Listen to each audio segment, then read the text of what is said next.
Buenas tardes. Vamos a comenzar ahora entonces esta lección 10 de verdad y certeza. Eh, la semana pasada eh, les dejé yo una lectura el día jueves porque tenía a la misma hora un congreso que tenía que estar permanentemente, no tenía cómo suspender esa actividad. Eh, y el texto eh, tiene que ver con los temas que habíamos estado tratando, así que espero que les haya sido de utilidad. Eh, Voy a compartirles pantalla ahora para que tomemos la cuestión en el punto en el que la dejamos la semana pasada. Entonces, las cuestiones que habíamos estado tratando, si ustedes recuerdan, tienen que ver con eh, en qué consiste el contraste entre posiciones realistas y antirrealistas de la verdad, eh, y de concepciones metafísicas realistas y antirrealistas, y qué consecuencias tienen en teoría del significado, qué consecuencias tienen para las teorías lógicas, qué consecuencias tienen en epistemología. Y estuvimos considerando también cómo es que se puede uno considerar este contraste en áreas específicas, como por ejemplo la concepción que se tenga acerca de los objetos matemáticos o los hechos matemáticos, la concepción que se tenga respecto de los hechos morales, la concepción que se tenga respecto de los objetos físicos. Y así como esto, hay muchos otros ejemplos que podrían ser aducidos o citados a propósito del contraste, en los que ustedes pueden constatar que hay una diferencia entre concepciones de acuerdo a las cuales hay hechos que son objetivos y otras en cambio en donde no, en donde los hechos de que se trata están conformados, constituidos, son dependientes de estados epistémicos nuestros. Entonces, ese es el tema que estábamos considerando y el punto al cual tenemos que ir ahora tiene que ver con la consideración, ahora mucho más detenida, de teorías específicas de la verdad, antirrealistas y realistas. La última sesión yo les hice una especie de panorama general sobre esto, eh, porque son una multitud, hay diferentes formas en que estas teorías pueden ser eh, clasificadas o agrupadas entre sí por distintos tipos de semejanza, pero la distinción central que estamos aquí considerando es la distinción entre teorías antirrealistas y teorías realistas. Entre las teorías antirrealistas, lo que vamos a estar considerando son tres grandes familias de teorías. Teorías relativistas de la verdad, teorías que conciben la verdad como un tipo de verificación y teorías que conciben la verdad como un tipo de verificación idealizada. Estos tres grupos, estas tres familias de teoría van de lo menos exigente a lo más exigente. ¿Bien? Y hay eh, bastantes casos de concepciones de la verdad que han sido defendidas a lo largo de la historia, en las que sus las personas que los han propuesto no tenían claro que, que la teoría que están defendiendo es una teoría que se inscribe dentro de este grupo.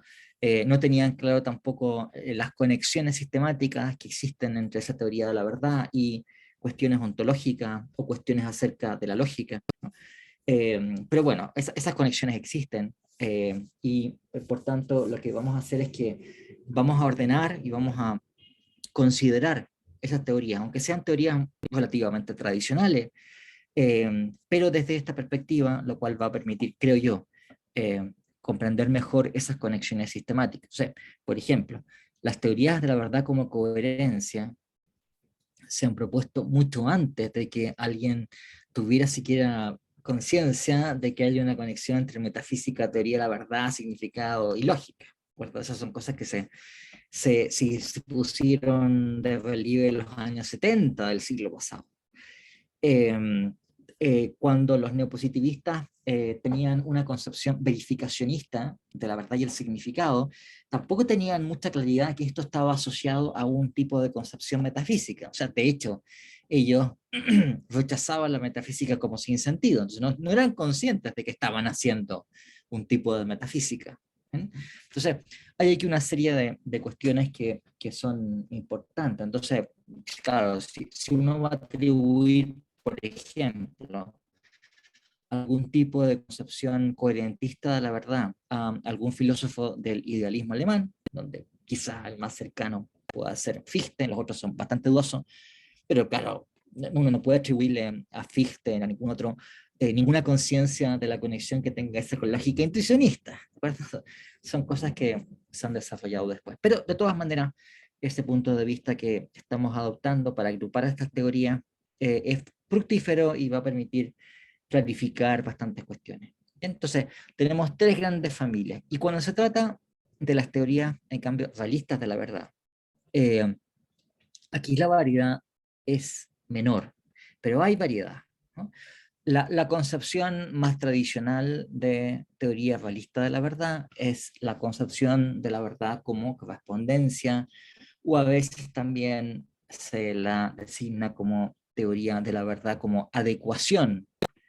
Pero, como voy a insistirle, esta es una manera de concebir la verdad de manera realista, ¿no?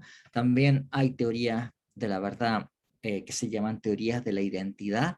Por supuesto, los que proponen eso son mucho menos que los otros. Y hay también filósofos que son realistas, pero que conscientemente no quieren proponer ninguna teoría, porque no quieren dar ningún tipo de explicación filosófica acerca de la naturaleza de la verdad, salvo que satisface, qué sé yo, principios como el principio de equivalencia. Frege es un autor importante en este sentido. Frege, dicho además, argumenta contra la caracterización de la verdad como correspondencia, pero no hay ninguna duda que es un filósofo realista, si es que, en fin, si es que ha habido alguno en la historia del pensamiento, Frege es uno de ellos. ¿Bien?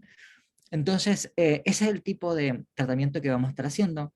Voy a partir con las teorías antirrealistas de la verdad y después voy a pasar a las teorías realistas en donde, como ustedes van a ver, a lo que le voy a dedicar más tiempo es la teoría de la verdad, la verdad como correspondencia, porque por motivos históricos y sistemáticos es muy lejos la que ha sido más influyente. Yo diría, cuando se trata de considerar concepciones de la verdad en general, la teoría lejos más influyente, más utilizada, que ha tenido más, es la teoría de la verdad como correspondencia.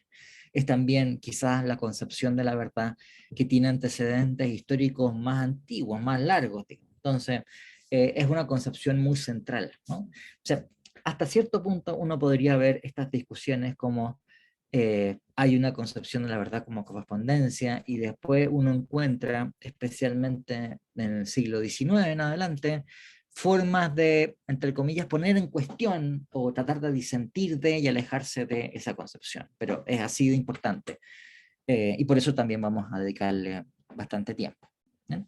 Bueno, entonces, siguiendo este programa, lo que vamos a hacer ahora es concentrarnos en estas familias de teorías antirrealistas de la verdad.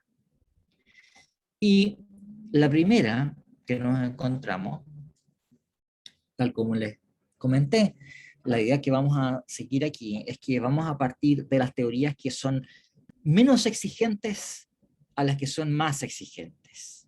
Las teorías que son menos exigentes son aquellas que imponen menos requerimientos sobre el tipo de estados epistémicos que son aquellos en que constituye la verdad. Entonces, recuerden ustedes que es propio de una teoría antirrealista de la verdad pensar que la verdad es algún tipo de verificación, que el que una proposición sea verdadera está conectado con que nosotros tengamos algún tipo de estado epistémico del cual debemos ser conscientes al respecto de la proposición. ¿Bien? Entonces, esa idea central puede tener una cantidad enorme de variaciones de acuerdo a cómo concibamos, qué tipo de requerimiento establezcamos para el tipo de estados epistémicos. no es esto tampoco el único factor determinante, pero un hilo, una dimensión de variación que tiene aquí una importancia muy grande. Entonces, la primera familia de teorías que vamos a considerar son las teorías relativistas de la verdad. Esto es lo que también usualmente ustedes van a encontrar como simplemente relativismo. ¿Bien? Y dentro de este continuo, si ustedes quieren, de manera de concebir los estados epistémicos, lo que es característico del relativismo es que los requerimientos, las exigencias que se ponen para los estados epistémicos son mínimos. ¿Bien? Entonces, cualquiera sea esta gradación, las teorías relativistas se encuentran abajo, digamos, ¿no? En la cota inferior de los requerimientos, es las exigencias que se colocan hacia los estados epistémicos. Por eso también, como vamos a ver, es también un tipo de teoría que está abierta a dificultades que no les voy a ocultar, son muy severas, gravísimas, digamos, muy, muy grandes, advertidas además ya desde tiempos de Platón.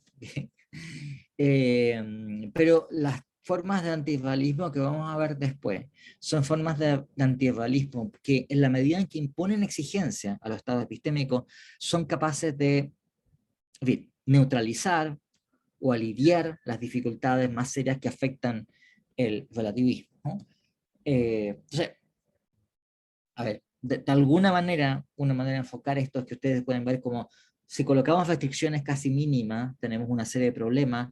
A medida que nosotros vamos imponiendo más requerimientos, esas dificultades comienzan a estrecharse, comienzan a desaparecer, no completamente, como vamos a ver. Y en parte la evolución de esas teorías antirrealistas de la verdad ha seguido, por decirlo así, una paulatina mayor conciencia de esas dificultades. Entonces, bueno, vamos a partir con el relativismo. Eh, Perdón, estas son las teorías. Ok, entonces, ¿qué es lo propio de una concepción relativista de la verdad? Es que el que una proposición sea verdadera o que relativamente que una proposición sea falsa es algo que está determinado únicamente por la creencia que tenga alguien respecto de esa proposición. Nada más se exige de el estado epistémico que debe tenerse que el hecho de simplemente de que sea una creencia, ¿no? Déjenme comentarles algo sobre cómo ocupo yo aquí la expresión creencia. ¿Okay? Muchas veces en lenguaje ordinario, cuando hablamos de creencia de algo, se está pensando en un tipo de estado que es menos que el conocimiento que pudiésemos tener sobre algo. Cuando yo digo que creo que P es porque no tengo conocimiento que P. Si tuviese conocimiento que P, yo simplemente digo P, ¿de acuerdo? Si yo les digo, no sé, digamos, Chile va a jugar el próximo partido de las eliminatorias con, no sé, estoy inventando, no sé quién, Paraguay, estoy inventando, ¿eh? No tengo idea. Eh, bueno, si yo no tengo un tipo de información suficientemente robusto, no tengo suficiente justificación para esto, lo que yo voy a decir es que creo que Chile va a jugar con Paraguay, porque realmente no tengo evidencia suficiente. Si yo tengo evidencia suficiente, en cambio, yo no voy a hacer ninguna cualificación de este estilo, no voy a estar diciendo creo que Chile va a jugar con Paraguay, me parece que, o cosas por el estilo, simplemente voy a decir Chile va a jugar con Paraguay. ¿Bien? Eh, entonces, en lenguaje ordinario, cuando nosotros calificamos el estado epistémico que tiene alguien o que tenemos nosotros como una creencia, es porque hay ahí un tipo de defecto, ¿de acuerdo? Ahora, en epistemología, sin embargo, cuando y en filosofía de la mente y en otras áreas, o sea, esto es propio como de un uso filosófico del concepto del término creencia, ¿no? Cuando los filósofos suelen hablar de una creencia, en inglés de un belief, suelen estar designando un estado por el cual un sujeto acepta una proposición como siendo el caso, como enunciando cómo son las cosas. Lo que designa la creencia es meramente el que uno adhiere, acepta o, en fin, está inclinado a afirmar una proposición. Eso es de por sí neutral respecto de qué evidencia tengamos nosotros para esa proposición. Es compatible el que uno tenga la creencia de que P, por ejemplo, con que uno tenga muy buena evidencia a favor de P y que uno, por tanto, pueda alegar conocimiento de que P es el caso. O que tenga evidencia, que a lo mejor no es suficiente para conocimiento, pero es bastante buena, o que tenga mala evidencia, o que no tenga ninguna evidencia. O sea, cuando estamos hablando de que alguien tiene la creencia de que P, en ese contexto filosófico que es el que estamos ocupando aquí, estamos enunciando simplemente el hecho de que el sujeto de que se trate acepta que P. Punto. ¿Listo? Esto es compatible con cualquier tipo de evidencia que tenga el sujeto para aceptar esa proposición. Puede ser que tenga buena evidencia, mala evidencia o ninguna evidencia. ¿Verdad? Puede simplemente adherir con que P porque sí, digamos, no porque se levantó con la pata izquierda, o en fin, o por motivos pragmáticos, en fin, por cualquier cosa. Eso no interesa, ¿no? Entonces, cuando estamos diciendo que para el relativista una proposición es verdadera y relativamente falsa, eh, dado el hecho de que alguien cree lo que enuncia esa proposición, no estamos presuponiendo de que esa persona debe tener, no debe tener ninguna evidencia, ¿no? O sea, puede tenerla, puede no tenerla, da lo mismo, pero lo relevante es simplemente que adhiere a la proposición, ¿no? Ustedes pueden ver que por esa razón estamos aquí exigiendo prácticamente nada, digamos, ¿no? de, del sujeto de que se trate, cuando se trata de el tipo de estado epistémico que va a determinar que exista verdad o eventualmente falsedad. Basta la mera creencia, ¿no? Pero permítame insistir en el punto. Esto no excluye que también tiene creencia el sujeto que adhiere, piensa que es el caso, porque tiene muy buenas razones para hacerlo. ¿Bien? Él también cree que P, ¿de acuerdo? Del mismo modo que el tipo que cree que P porque se levantó con la pata izquierda. Es un término que designa una actitud respecto de una proposición que, si ustedes quieren, neutral respecto de cuál sea la calidad de evidencia o de justificación que se posea para esa creencia. ¿Bien? Entonces, la idea aquí es que una proposición P cualquiera es verdadera, sí, solo sí, y es lo que ustedes encuentran aquí formulado. Hay un sujeto, existe un S, que es una variable que utilizamos para un sujeto racional cualquiera. Yo siempre les hago la cuestión de que pensamos siempre en un ser humano, pero esto podría valer para un alienígena, para un ángel, para... hay un sujeto S, tal que S cree que P.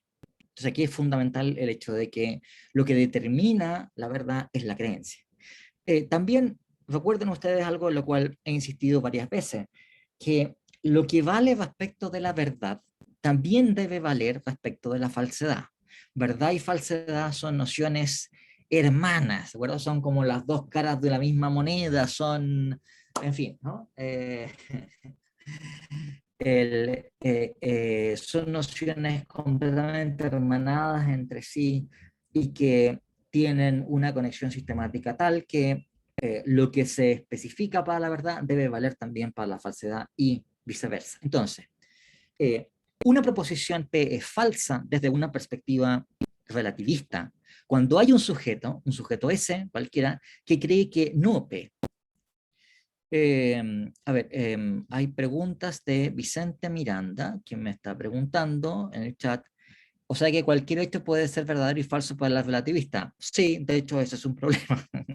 O sea, vamos a ver que no es solamente un problema para posiciones relativistas, pero ese es un problema súper obvio, digamos, que si tengo un sujeto que cree que P, no sé, un sujeto por el motivo que sea, cree que Colo Colo es el mejor equipo del universo, y otro cree que la Universidad de Chile es el mejor equipo del universo, lo que implica que Colo-Colo no es el mejor equipo del universo, entonces Colo-Colo es y no es el mejor equipo del universo. Eh, y Florencia Novillo pregunta, no entiendo muy bien por qué una creencia tendría valor de verdad. A ver, no es que toda creencia tiene derivativamente valor de verdad porque la proposición, que es objeto, tiene un valor de verdad. Pero para el relativista la idea es que lo que determina que una proposición sea verdadera o falsa es que hay alguien que la cree. ¿De y lo que determina que algo sea falso es que alguien cree que las cosas no son como la proposición enuncia que son. Ahora, ¿qué razón tiene un relativista para sostener una cosa así? Ahora, yo sé que las intuiciones que tienen ustedes sobre esto es que tal teoría es completamente crazy. Ahora, déjenme decirles a ustedes que tienen razón, ¿de acuerdo? Es completamente crazy esto. Sus intuiciones son correctas, ¿verdad? Pero quiero contarles un poco más del contexto y por qué razón algunos filósofos y ha habido corrientes de pensamiento que se han sentido inclinados a adoptar posiciones de este estilo. ¿Bien? Ahora, antes de eso, una cualificación también que es importante. Eh, Hay diferencias entre diferentes tipos de relativismo cuando uno cualifica o especifica qué tipo de sujeto es aquel que es relevante para determinar la verdad. Entonces, uno puede tener un relativismo de la verdad de carácter individual si es que el sujeto racional que determina que una proposición sea verdadera o falsa es un sujeto cualquiera, como cualquiera de nosotros, y que cualquiera da lo mismo. ¿Bien? Pero hay formas de relativismo en donde eso está cualificado, en que el sujeto de que se trata, al cual se atribuye cierta creencia que determina verdad o falsedad, es un sujeto colectivo, un sujeto social, un sujeto cultural. O sea, una forma de relativismo, que aquí yo se la anoté porque, eh, en fin, tiene importancia, digamos, en la historia del pensamiento, son formas de relativismo histórico, o a veces lo llaman relativismo cultural, o posiciones que también han sido a veces denominadas como historicistas. ¿Bien? Entonces, ¿qué es lo que sostienen esta gente? Que la verdad de una proposición consiste en el hecho de que esa proposición es creída por la mayoría o los sujetos que tienen un rol preponderante en formar la opinión de los miembros de una entera cultura o de una entera sociedad en un momento histórico determinado. Entonces, hubo una serie de filósofos, especialmente en la segunda mitad del siglo XIX y comienzos del XX, que especialmente filósofos y historiadores, muy preocupados por tratar de reconstruir el punto de vista, la concepción del mundo que se posee en una época determinada, que a veces adoptan posiciones historicistas. Entonces, la verdad consiste en la opinión que sea generalmente aceptada por los miembros de una cultura o de una sociedad en un momento histórico determinado. Y la mayoría, bueno, a veces puede ser la mayoría, digamos, pero a veces puede que a lo mejor no es numéricamente la mayoría, pero por decirlo así, son los sujetos que tienen un puesto culturalmente prevalente en la sociedad. ¿Bien? Y ellos son los que determinan la opinión prevalente en la sociedad, aunque no sea la opinión que sea sostenida por, decir, por la mayoría numéricamente, pero sí son la gente, entre comillas, que cuenta. ¿Okay? Entonces, algo así como, bueno, si uno piensa en la opinión mayoritaria en el Imperio Romano, digamos, el siglo I, a lo mejor había mucho más esclavos, pero la opinión de los esclavos no importaba, digamos, lo importaba la opinión de los hombres libres, de los senadores, en fin, y de esa gente. Matías Mendoza dice como el mito de la caverna. Bueno, esto es como el mito de la caverna dado vuelta, Matías, ¿te acuerdas? Porque el mito de la caverna, la idea es que tú tienes que, por decirlo así, distanciarse del punto de vista de la mayoría para despertar a una realidad más alta, ¿no? Que la mayoría no es capaz de ver. Aquí no, digamos, aquí es como que tenéis que meterte en eso, porque eso es lo único que hay. O sea, si tienes toda intención como de separarte no, tienes que acoplarte al punto de vista de la mayoría. ¿Bien? Ahora, ¿Por qué les hago esta acotación sobre estas formas de relativismo que a veces se denomina relativismo cultural, o relativismo histórico, o historicismo?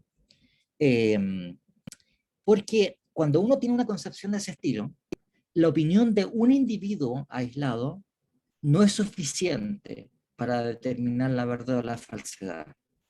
Es más, un individuo aislado, si es que uno tiene una forma de relativismo cultural de este estilo, puede estar equivocado, puede él honestamente creer que P cuando en realidad no P. ¿Por qué? Si es que su opinión sobre P no coincide, es discordante respecto de la opinión que es dominante en su cultura. Entonces, en esas concepciones de relativismo cultural o histórico, ustedes tienen la posibilidad, viene dada la posibilidad de que haya sujetos que estén equivocados. Ahora, ¿el error en qué consiste? O sea, el pensar que P cuando en realidad no P, o pensar que no P cuando en realidad que P. Eh, Consiste en el hecho de que su opinión no coincide con la opinión generalmente aceptada en su cultura. A ver, hay un par de preguntas que dice Florencia Novillo, dice como los turcos que niegan el genocidio armenio. Bueno, yo no conozco el detalle de lo que hacen los turcos con respecto de los armenios, pero yo no creo que sea simplemente un tema de relativismo, me imagino que deben tener algún tipo de, o sea, alegato histórico, ¿de acuerdo? Sobre el tema, ¿no? Porque el otro es súper barato, diciendo, mira, en realidad en Turquía todos pensamos que no hay genocidio, por tanto no hay genocidio, ¿no? Y ustedes piensan que da lo mismo, porque nosotros no pensamos que no hay genocidio, así que no hay genocidio. Seguramente debe ser algo más que eso, digamos, lo que están sosteniendo. Y Matías Mendoza pregunta de nuevo, me refiero que como había varios que creían las sombras en vez de los colores, y como eran mayoría, o que la comunidad tenía más pruebas de que las sombras eran verdad, tratan de falsear los colores. Claro, eso es exactamente el punto que estaba, efectivamente, que estaba ya acotando, la idea que si la mayoría de las personas que están en la caverna piensan que la realidad son las sombras que se proyectan sobre el fondo, entonces esa es la realidad, ¿de acuerdo? Y el tipo que dice, no, estás loco, no sé qué, él está automáticamente equivocado porque va contra la opinión de la mayoría. Pero ojo, si es que uno tiene una forma de relativismo individualista, en donde la opinión de cada uno cuenta, sucede una cosa, esto que les digo fue advertido por Platón, ¿de acuerdo? O sea, no es ninguna novedad que estoy yo describiendo. Sucede además que nadie puede estar equivocado, ¿no? ¿Bien? Platón además hace ver esto diciendo, y ya que nadie puede estar equivocado, nadie tampoco puede estar siendo enseñado, digamos, sería absurdo que yo estuviese pagando para que me enseñasen ciertas cosas, porque ¿qué voy a aprender, digamos? Si, que, si yo pienso que P es P, digamos. Entonces, ¿por qué tengo que preocuparme que alguien me venga a decir que no P? Ofrecerme razones de que no P, si da lo mismo, si yo pienso que P es P, digamos, punto. Eh, Bien, pero ustedes espero se dan cuenta del contraste entre una forma de relativismo en donde lo que determina la verdad o falsedad es la creencia de una cultura o de una sociedad completa, y no de un individuo. Y al revés, lo que sucede si es que uno tiene una forma de relativismo de acuerdo a la cual lo que vale es la opinión de un individuo. Ahora, ha habido de las dos que quieren que les diga, históricamente. Aquí le coloco algunas concepciones relativistas que ustedes pueden encontrar. Algunas son históricas y otras no tanto. Pero si no son, son concepciones que ustedes pueden encontrar en contemporáneos nuestros, que tienen posiciones de este estilo, ¿no? A propósito del relativismo cultural, un autor que, a ver, no, ya no es contemporáneo porque murió hace algunos años, no tanto, pero en fin, hace unos 3, 4 años de haber muerto, no acuerdo exactamente, se llama Richard Rorty, es un autor americano, y él sostenía que la verdad consiste o sea, son verdaderas aquellas proposiciones que serían aceptadas por la mayoría de nuestros pares culturales. Bueno, esto es típicamente una forma de relativismo cultural. Lo que está diciendo Rorty es que lo que hace que una proposición sea verdadera o sea falsa es que es una proposición que si fuese propuesta a la mayoría de los miembros de nuestra cultura, la mayoría de los miembros de nuestra cultura estarían inclinados a afirmarla o aceptarla. Y en eso consiste la verdad, ¿verdad? Eh, esta posición de Rorty, como digo, Rorty se murió, pero esto, en fin, es una cosa que ustedes pueden ver en sus libros, que los pueden encontrar en biblioteca. No las voy a hacer leer nada a Rorty, bien, en fin, pero es una cosa que ha sido defendida no hace mucho. ¿Bien? Bueno, algunos ejemplos de concepciones relativistas. Entonces, hay un ejemplo clásico, yo les comenté que Platón, por ejemplo, hace varias de las críticas que yo voy a explicarles aquí. Varios de los problemas o posiciones relativistas son problemas que fueron advertidos ya por Platón, ¿no? En la antigüedad clásica. Y en tiempos de Platón, en realidad antes de Platón, digamos, pero un poco antes de Platón, posiciones de este estilo fueron defendidas por Protágoras de Abdera.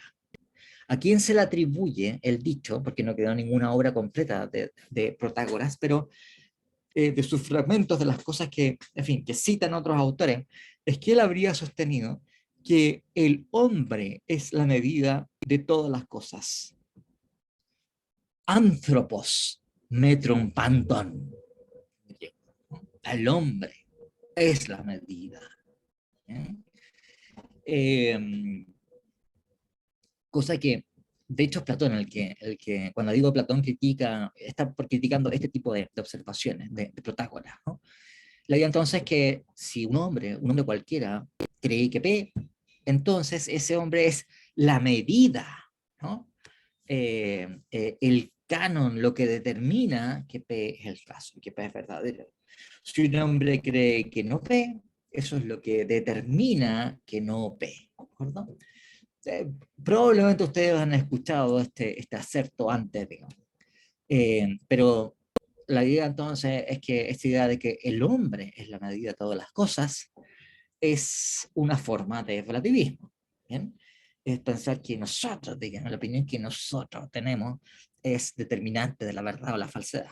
En fin, por el momento yo les pido que sé que quisieran ustedes hacer muchas acotaciones sobre esto, y les sonará esta cuestión como ridícula, digamos, decir, bueno, ¿por qué nosotros, unos mamíferos rasca, de un planeta rasca, de un sistema solar rasca, de una galaxia rasca, dentro de las miles de millones de galaxias del universo, lo que piensan los perlas suena súper, en fin, ridículo, digamos. Bueno, en cierta medida lo es, pero en fin, pero les pido que por el momento guarden un poco esperen un poquito antes de hacer sus acotaciones sobre estas cuestiones. Entonces ustedes tienen ahí una forma de eh, relativismo individual, ya no cultural, ¿no?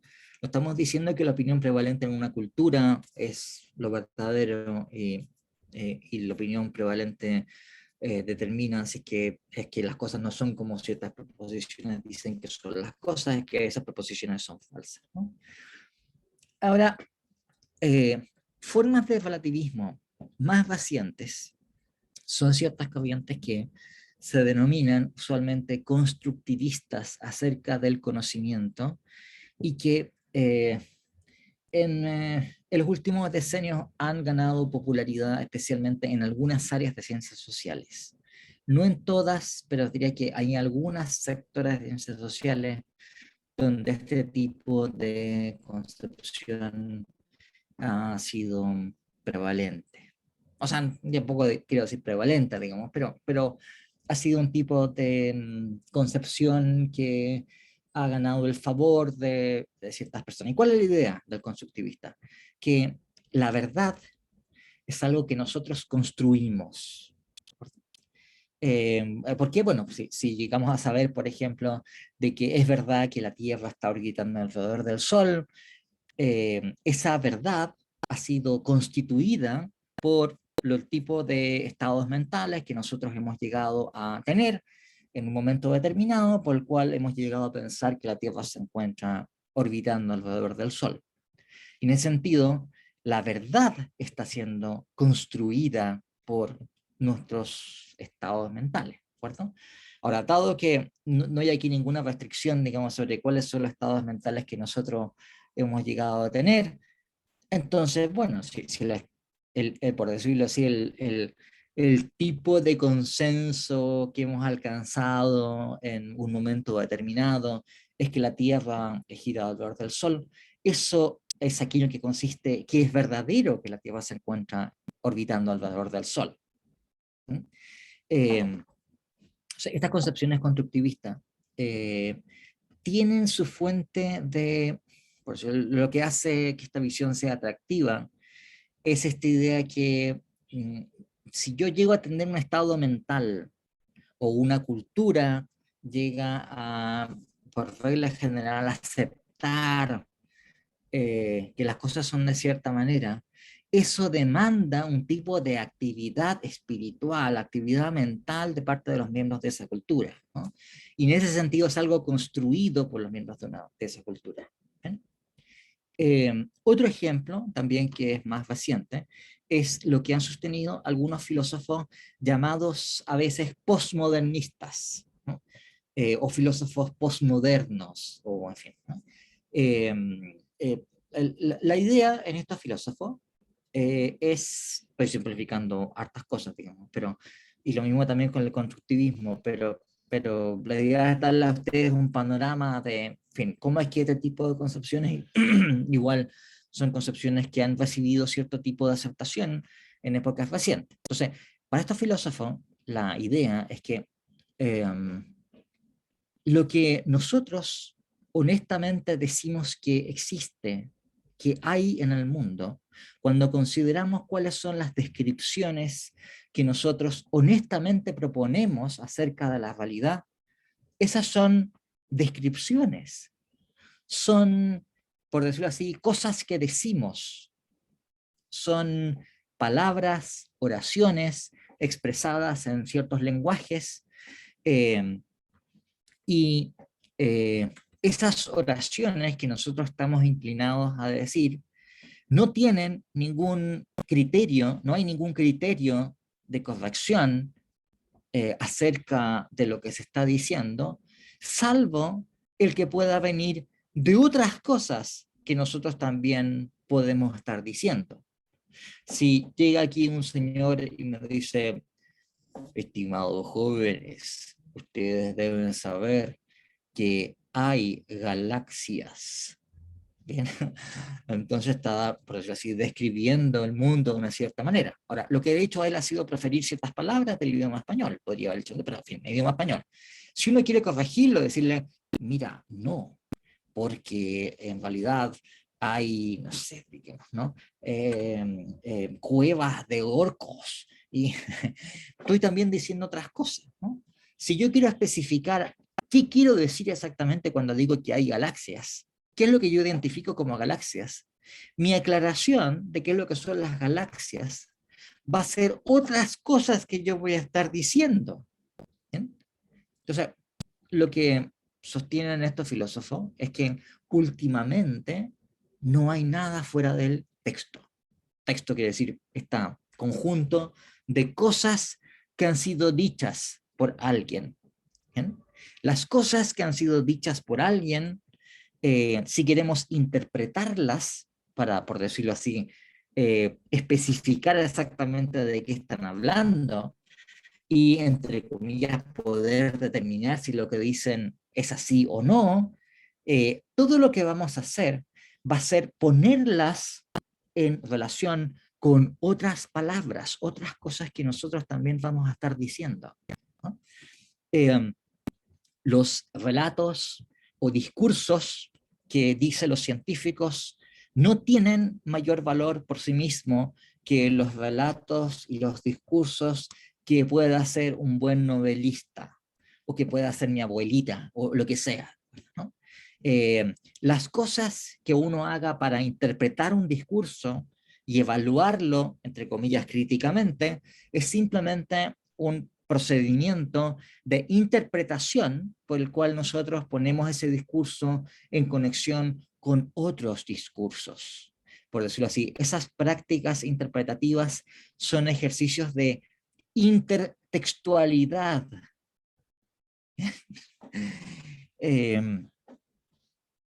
Entonces, en este tipo de posiciones también ustedes pues, se pueden dar cuenta, lo que determina la realidad, lo que hay de manera completamente general, son los discursos a relatos. Esas son las cosas que constituyen el mundo. Y por supuesto no hay ningún ninguna exigencia externa acerca de cuáles son los discursos que nosotros decimos o no decimos, ¿no?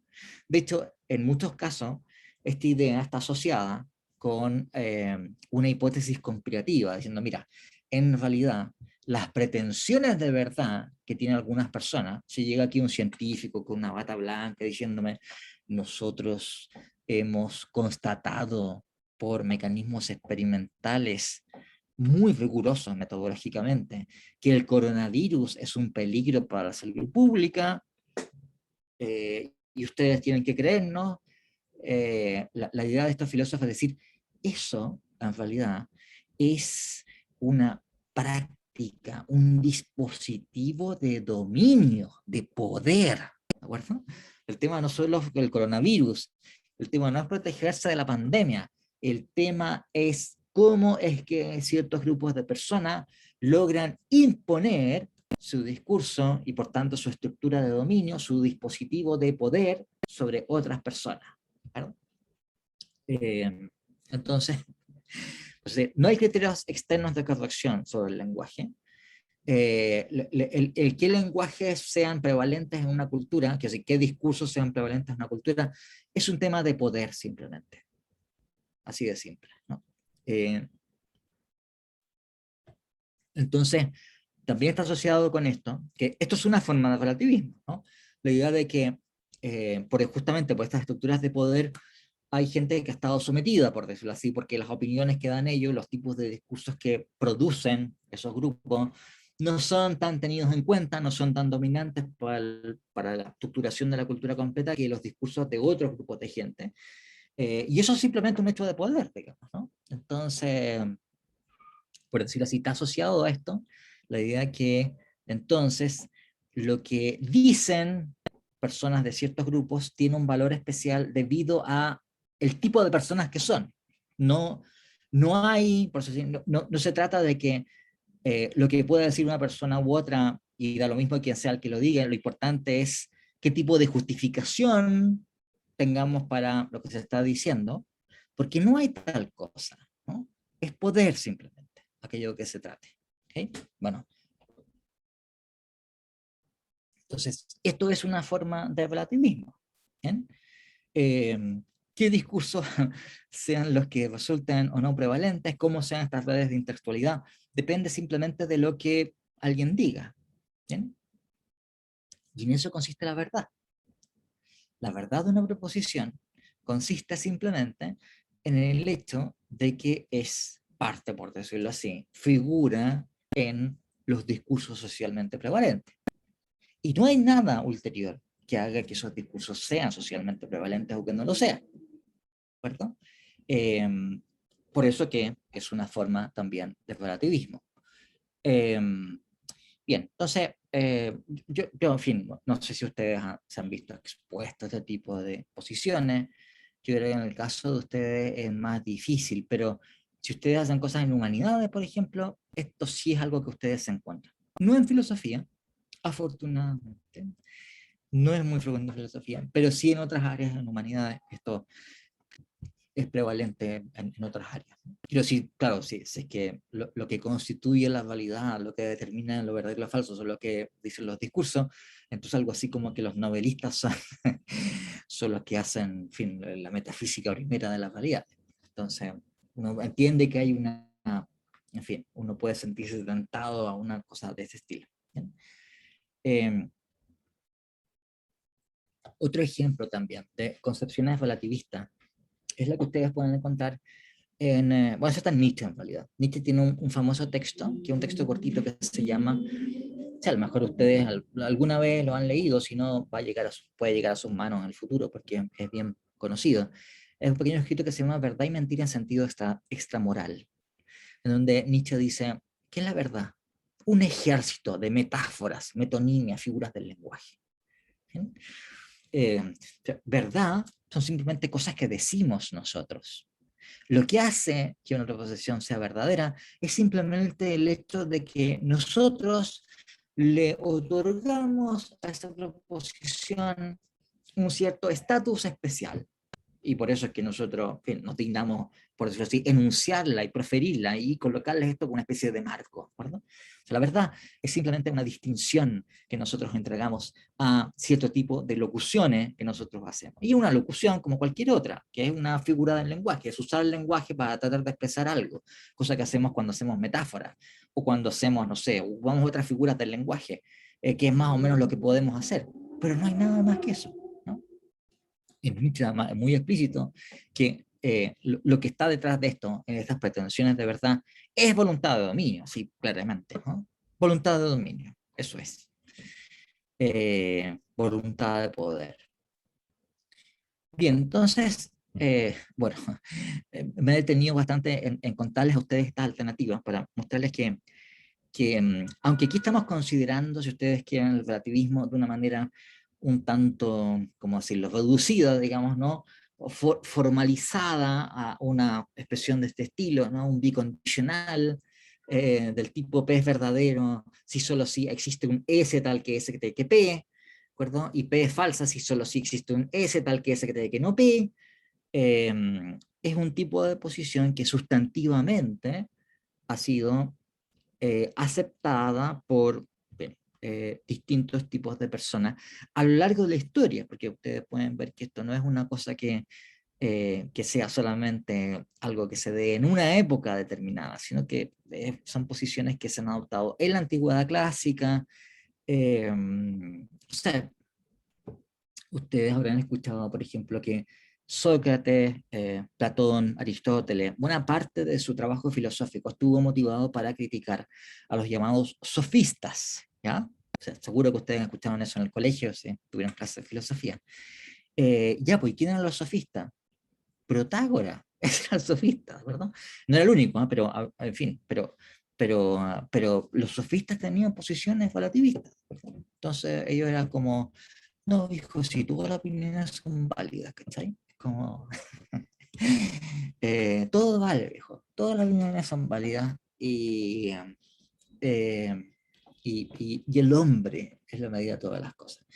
Entonces, en buena medida el trabajo filosófico que ellos desarrollaron fue oponerse y criticar ese punto de vista, que además estaba asociado con temas históricos, digamos, ¿no? O sea, en fin, en la Atenas del siglo V, eso además condujo a la destrucción de la democracia ateniense, a la derrota, a la guerra del Peloponeso, fue un desastre.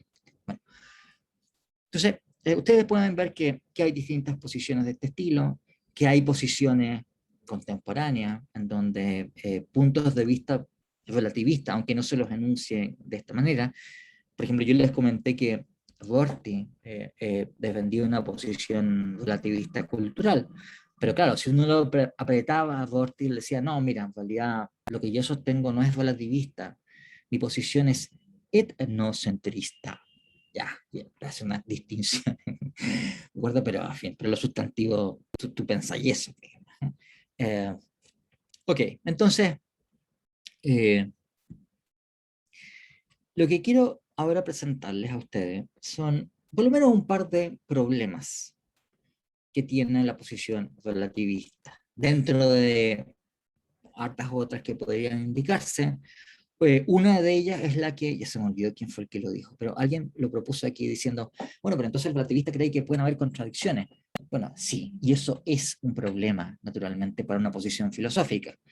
Pero, en fin, voy a discutir eso más tarde porque es un tipo de dificultad que no solamente afecta a posiciones relativistas, sino que afecta a posiciones que eh, resuelven varias de las dificultades que vamos a ver aquí y que yo voy a estarle explicando en esta sesión. Pero quiero en primer lugar plantearles un argumento eh, que, a ver, este argumento que les voy a plantear es un argumento que fue planteado por Platón. Bueno, esto, o sea, no hay ninguna novedad. Esto ustedes lo encuentran en un diálogo precioso de Platón que se llama el Teeteto, y que versa sobre la naturaleza del conocimiento, en griego episteme, ¿ya? De ahí viene epistemología, Bueno, entonces, que buena parte del diálogo es una discusión contra Protágoras. Entonces, esta refutación, que parece que es un ataque que hace una crítica que hace Platón a Protágoras, ¿no? Y es una crítica que lo que hace es mostrar que hay una autorrefutación en el relativismo. ¿Qué significa esto?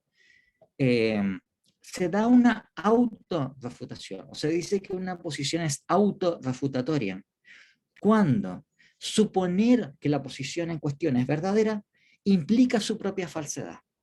Entonces, típicamente, en el caso del relativismo, una objeción central, pues es un problema importante que tienen, o sea, es un problema importante, ¿de acuerdo? Es bien importante, es que el relativismo sería una posición autorrefutante, o sea, una posición que tiene tal naturaleza que suponer que fuese verdadera implica que debemos tenerla por falsa, lo cual es una razón para pensar que es falsa. ¿Bien? Bueno, eh, premisa, bueno, en realidad esta premisa no sería indispensable, pero la agrego aquí para, en fin, para que conecte con lo que hemos estado diciendo. Tenemos nosotros que el relativista sostiene que para una proposición P cualquiera, para toda proposición, no importa cuál sea, si esa proposición es verdadera, esa verdad ha de consistir en que hay un sujeto que cree en esa proposición, cree que las cosas son como la proposición dice que son. Esto vale de manera completamente general, vale para cualquier proposición, porque esto es aquello en que consiste la verdad. ¿Bien? Ahora, si es así, entonces el relativismo, o sea, la concepción general, recuerdo, para toda proposición P es verdadera si solo sí alguien cree que P, vale también para el caso específico del relativismo. El relativismo debe satisfacer el principio relativista. Si es verdadero el relativismo, es porque satisface aquello que hace que una proposición sea verdadera. Por eso decir, aquello en que consiste que el relativismo sea verdadero no puede ser distinto, si es que el relativismo es verdadero, de aquello en que consiste que, no sé, digamos, que la Tierra orbita alrededor del Sol es verdadero. ¿Bien? Entonces, tenemos una concepción general de qué es la verdad y la falsedad, y si esa concepción efectivamente es general, y efectivamente en eso consiste la verdad, porque si el relativista tiene razón, entonces aquello en que consiste la verdad del relativismo tiene que ser en aquello mismo que el relativista sostiene que es aquello en que consiste la verdad, que es que alguien cree que las cosas son de cierta manera, ¿no? Entonces, el primer punto que tenemos ahí en esta premisa 1 es que el principio relativista, que, a ver, yo he enunciado con SPF esto de aquí, pero este enunciado de aquí, ¿de acuerdo? Es verdadero si solo si hay alguien que cree en el principio relativista, ¿de acuerdo? La verdad consiste en la opinión que tenga alguien. Eso es verdadero si solo si hay alguien que cree que la verdad consiste en la opinión que tenga alguien. ¿Okay? Esto surge porque el relativista está elaborando una teoría general de qué es lo que es la verdad y la falsedad. Y si es así, entonces, bueno, la posición que le está defendiendo, si es verdadera, tiene que satisfacer lo que él sostiene, que es aquello en que consiste que sea la verdad. ¿Correcto? Ahora, esto que vale para la verdad, vale también para la falsedad. Ya les he comentado yo varias veces que verdad y falsedad son nociones hermanas, siempre van juntas, lo que uno dice para la verdad vale para la falsedad, etcétera, etcétera. Por lo tanto, así como el relativismo es verdadero, si solo si alguien cree en el relativismo, de la misma manera, en virtud el mismo principio, el relativismo es falso, si solo si hay alguien que cree que no vale el relativismo, ¿ya? O que no es el caso el relativismo, o que no es el caso que la verdad de una proposición consiste en que alguien cree que la proposición enuncia cómo son las cosas. ¿Ok? Esto es, el principio relativista es falso si solo si hay alguien que cree que no es el caso el principio relativista. ¿De acuerdo? Esta es la misma idea, ¿no? O sea, si lo que está diciendo el relativista es el caso, la verdad o eventualmente la falsedad del principio relativista habrá de consistir en lo que el relativista sostiene, que es aquello en que consiste la verdad y la falsedad. ¿Bien? Esto equivale, si ustedes van, este principio que tenemos en dos, vale respecto de un sujeto cualquiera, ¿de acuerdo? Es decir, hay algún sujeto que cree que P o algún sujeto que cree que no P. Y si eso vale para un sujeto cualquiera, naturalmente que vale para mí. ¿Por qué no? Digamos, yo soy un sujeto.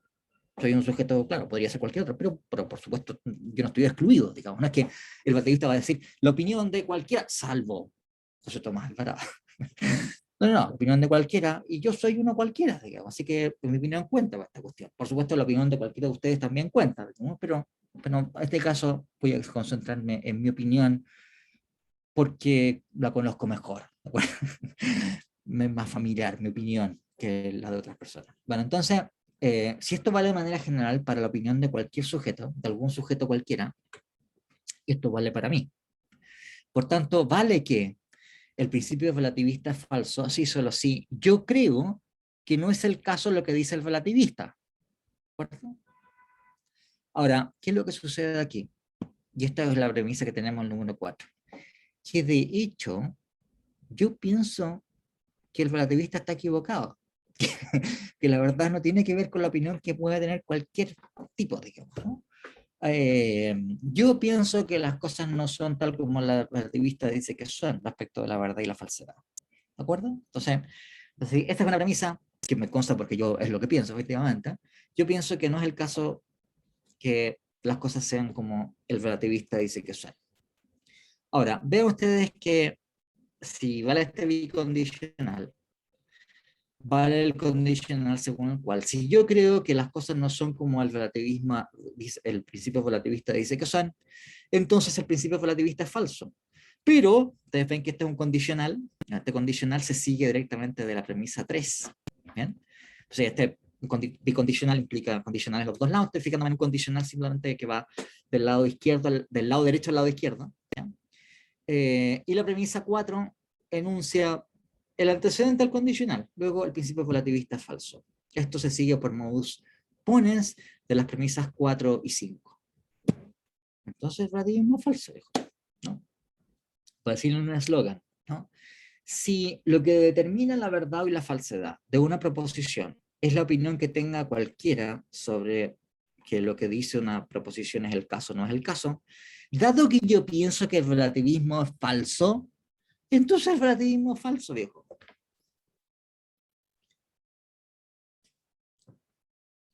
Eso es. Un par de acotaciones sobre este argumento, que es un argumento de Platón, ¿de acuerdo? Esto ya lo vio Platón, ¿no? Un par de acotaciones. En el ejemplo que yo les he dado de esto, lo hemos desarrollado, este problema, pensando en que el sujeto de que se trate, que determina la verdad o la falsedad de las preposiciones, es un individuo cualquiera, como yo, por ejemplo, ¿no? Ahora, perfectamente nosotros podemos cualificar al sujeto. Yo les comenté que hay formas de relativismo en donde lo que determina la verdad y la falsedad es la opinión de un individuo en particular, y otras en donde lo que cuenta es la opinión generalmente aceptada en una cultura, en un momento histórico, en una sociedad completa. Entonces, perfectamente nosotros también podemos desarrollar este argumento sustituyendo ese que deciden que es el sujeto por culturas completas, ¿de acuerdo? Por tanto, ya no sirvo yo como ejemplo, porque yo no soy una cultura completa, soy un individuo que puede tener opiniones discordantes respecto de aquellas que son prevalecientes en su cultura.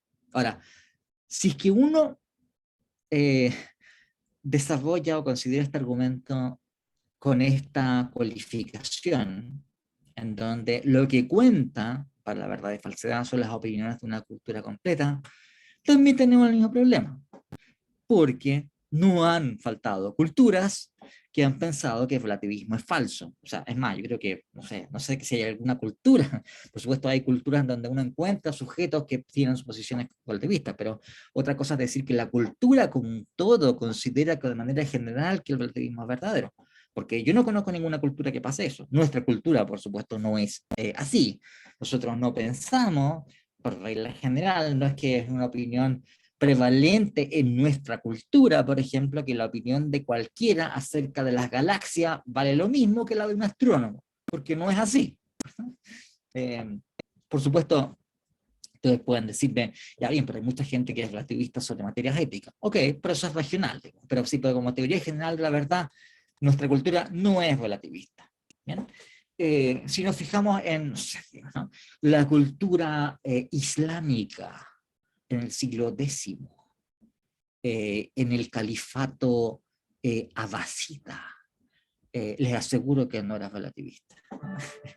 Y así, o sea, basta con cualquiera de ellas, y vamos a tener ejemplos de culturas que han tenido la opinión prevalente de que las cosas no son como dice el relativista acerca de la verdad y la falsedad, y eso es suficiente para derivar nuevamente a la falsedad del relativismo.